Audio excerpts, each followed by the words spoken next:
Romanos capítulo 4. Ajuda aí quem estiver ao teu lado. Vê para mim, irmã Valéria, quem está sem Bíblia. Ajuda aí, para que todo mundo encontre e possa ler. Romanos 4. Você sabe que eu expliquei isso hoje cedo. Romanos é um dos livros mais difíceis da Bíblia inteira, sabia? Quando a gente estuda a teologia bíblica, a gente estuda um bloco chamado Textos Paulinos. São as cartas do apóstolo Paulo.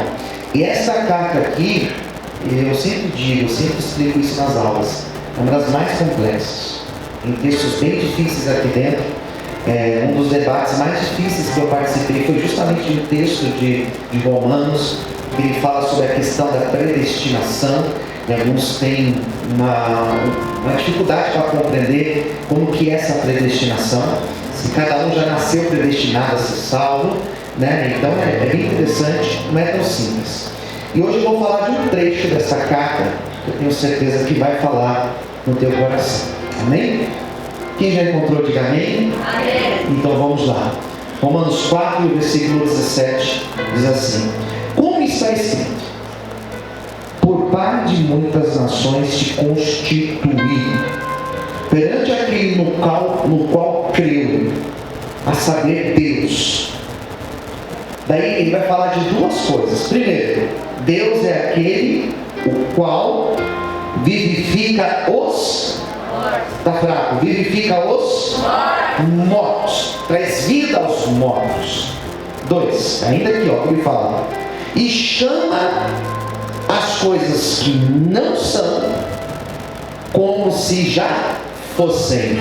Então são duas coisas que ele fala de Deus. Primeiro, Deus vivifica os mortos. 2, Deus chama as coisas que não são como se já fossem. Vamos lá, 18. O qual em esperança creu contra esperança, que seria feito pai de muitas nações, conforme que lhe fora dito: assim será a tua descendência. 19. E não enfraqueceu na fé.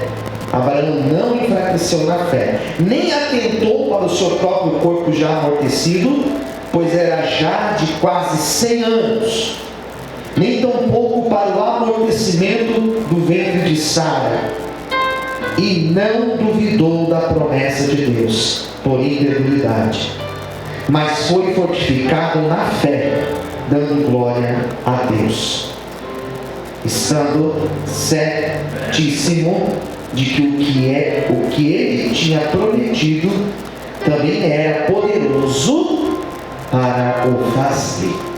Todos podem dizer amém? Amém. Vamos fazer uma oração.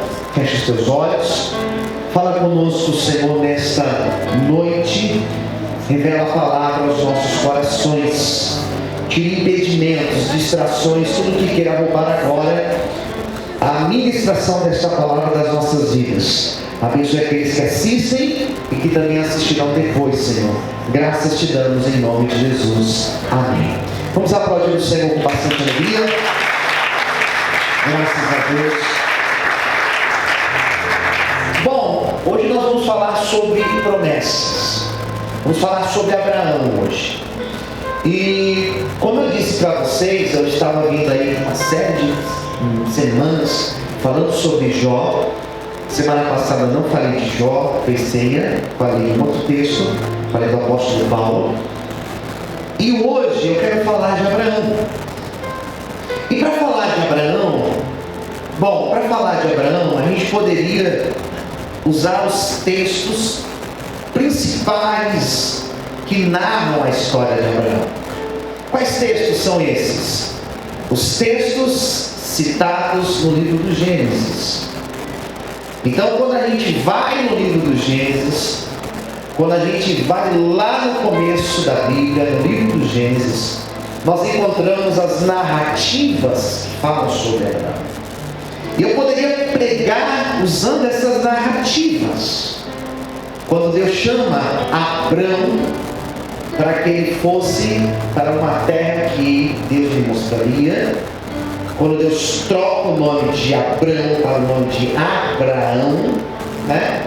Poderia citar outros textos, como por exemplo, quando ele se separa do teu sobrinho Ló, quando ele tenta convencer sua esposa Sara, que ainda se chamava Sarai, depois teve o nome trocado para Sara, para que ela acreditasse na promessa de Deus. Poderíamos falar das promessas que Deus fez para ele, que foram 2 promessas. É importante ressaltar isso. Não foi apenas a promessa do filho. Deus fez 2 promessas para Abraão. Qual foi a primeira promessa? Que Deus daria para ele uma terra. Sai dessa terra e vai para uma terra que eu te mostrarei. É a promessa da terra prometida. A terra prometida para Abraão. Essa promessa, eu costumo dizer que essa promessa era muito difícil de acontecer, mas ela não era impossível. Deus fez 2 promessas. Existem promessas que são difíceis. Existem promessas que são difíceis de acontecer. O difícil é aquilo que nós enxergamos e nós entendemos a complexidade, a dificuldade que nós enfrentaremos para viver a promessa. Mas existem promessas que elas são impossíveis. Impossíveis.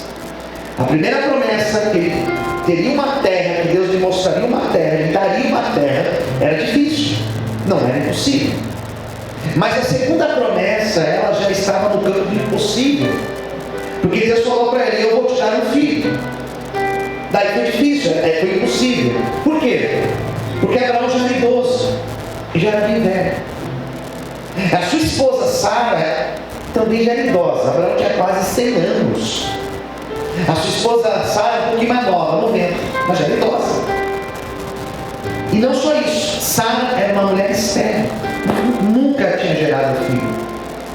Então, se a primeira promessa era difícil, a segunda promessa do filho era impossível de acontecer. Então nós poderíamos ler lá em Gênesis essas narrativas e eu explicar, pregar para vocês essas narrativas, mas eu acho interessante o que Paulo fala sobre isso. Porque Paulo vem num discurso, nesses primeiros capítulos de Romanos, falando sobre